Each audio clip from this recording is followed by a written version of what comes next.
Hello everyone. In this video we are going to be covering nonlinear deformers.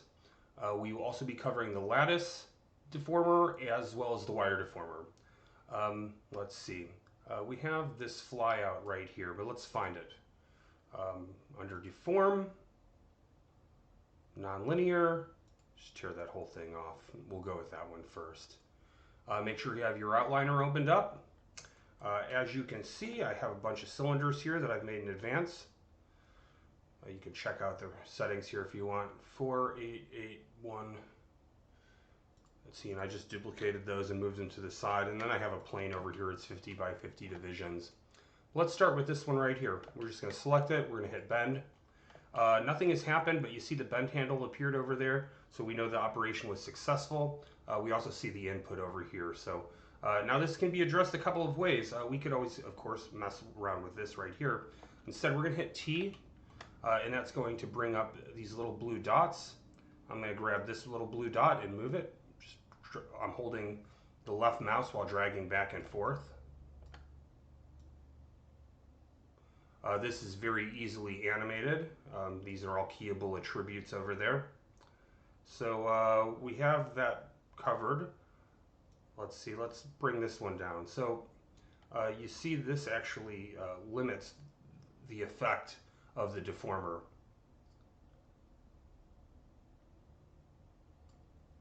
But we have one on the bottom too. So technically, well, let's see, T.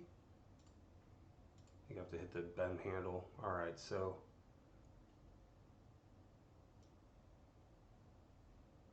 okay, that's the limit. There we go. I think that gives us a very good idea how that works. And once again, we can always go over here.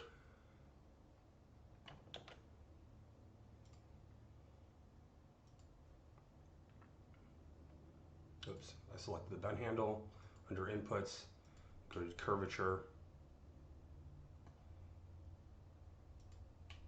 low bound, high bound. All right. Get back to good enough. All right, let's go into our next one. All right, we'll select flare. Now this one's a little bit more complex. See all these little blue dots once again. So let's go with the center one. So the center one actually makes it flare. Ooh, so it goes both ways. So there we go. Now the top, that makes a limit go back and forth. So you can very quickly make the shape of maybe some sort of vessel, a shape,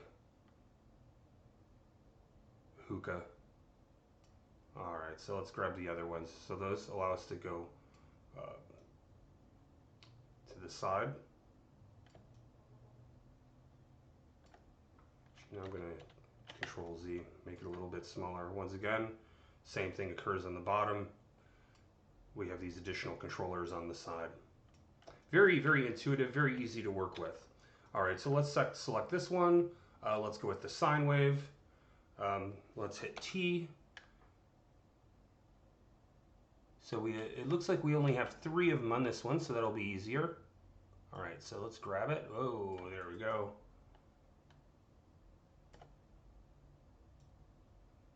Back and forth. Let's stretch it out a little bit. We can grab the top one, move it, restrict it to Control Z. Let's grab that one on the bottom. Whoa. Yeah, so that actually increases the amplitude of the sine wave. You might be able to use an animation like this to maybe animate a tail going through the water if it was set up properly. Let's leave it right there. All right, we're going to go on to the fourth one right here. Squash tool. All right, so one of the most basic animation techniques is a squash versus a stretch, and that's what this tool really does. So let's hit T. So we have the one on top, one over here, and then the one on the middle. So let's do the one in the middle. Simply just changes the place of it. Let's grab this one. Whoa, that's crazy. Stretch, squash, stretch, squash. Let's see, let's kind of pancake it a little bit for us. Obviously, these right here allow us to set the limits. Let's move on to our fifth object here, the twist. This is pretty obvious what this one's going to do. Let's grab this. Oh, that moves that. Let's see. I'm going to grab the circle. Oops. Ah, there we go. There's our twist.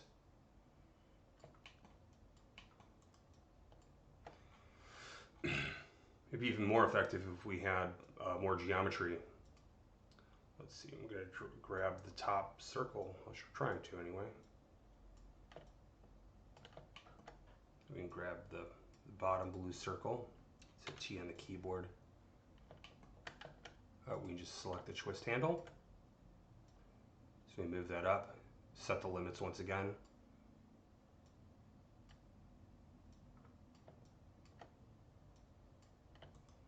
All right, let's move on to the wave. Now, I don't remember the wave working very well in the cylinder, so we're not going to bother doing that one.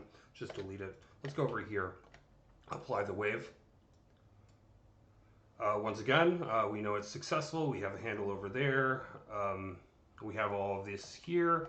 And then over on our inputs, we also have this to mess with too. So let's grab our center. Try to grab the center. Let me try grabbing this one instead. Okay.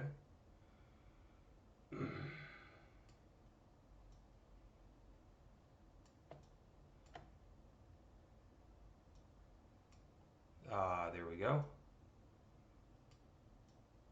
Aha, okay, there we are.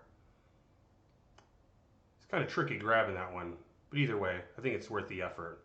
All right, so let's move in a little bit and see what's going on here.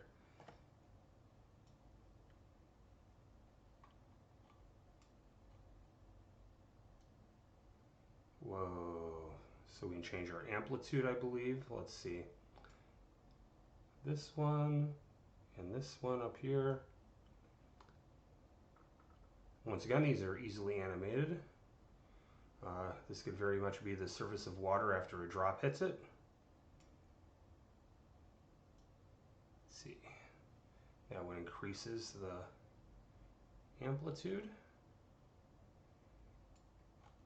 Let's back up a little bit, see what these other ones do. Here's their blue one. Oh, wow. So that's, I believe, changing our wavelength, increasing it. Got one over here too. Oh, and that restricts it.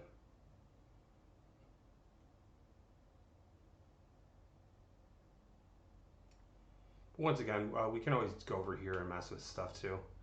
Change our drop off, our offset, wavelength. Whoa. That's pretty frightening. Amplitude. These are a lot of fun to play with, I think, so do what you will.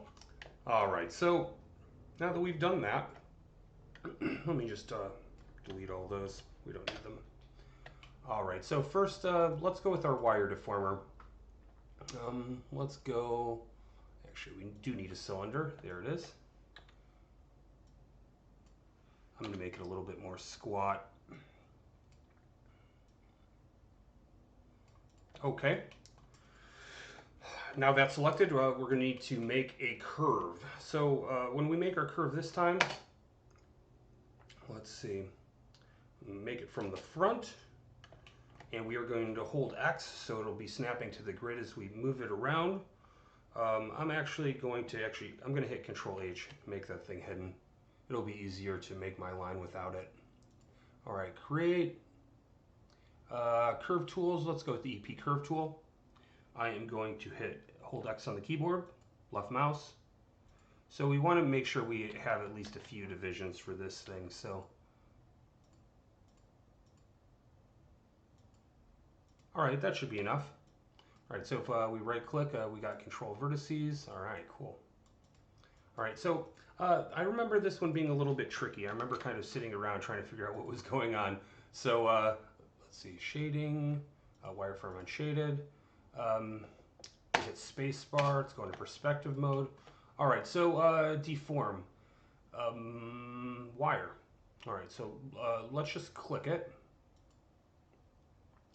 Now, this one's interesting. So it actually gives us instructions. So if you look in the lower left here, it says wire tool, select shape to deform and press enter. So our shape that we're going to deform, that's it. Press enter, okay.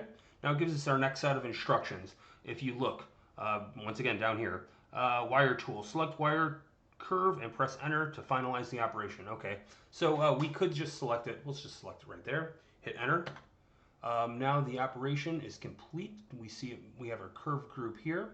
So interesting thing is now we can manipulate the wire, the curve itself, and everything will move around with it. So optimally speaking, all right, so I am going to hit up on the keyboard, and that will allow me to move up and down on the wire. Let's see, let's go to X-ray. Let me see what's happening, see how it's selected. So now I'm going to hit W on the keyboard to move this thing. See how this thing moves around? Now, if yours doesn't move around, the settings are probably non-optimal. I think I may have these adjusted already. We can actually go up and check them out. See, deform, wire, options. Yeah, so drop off distance. You know what?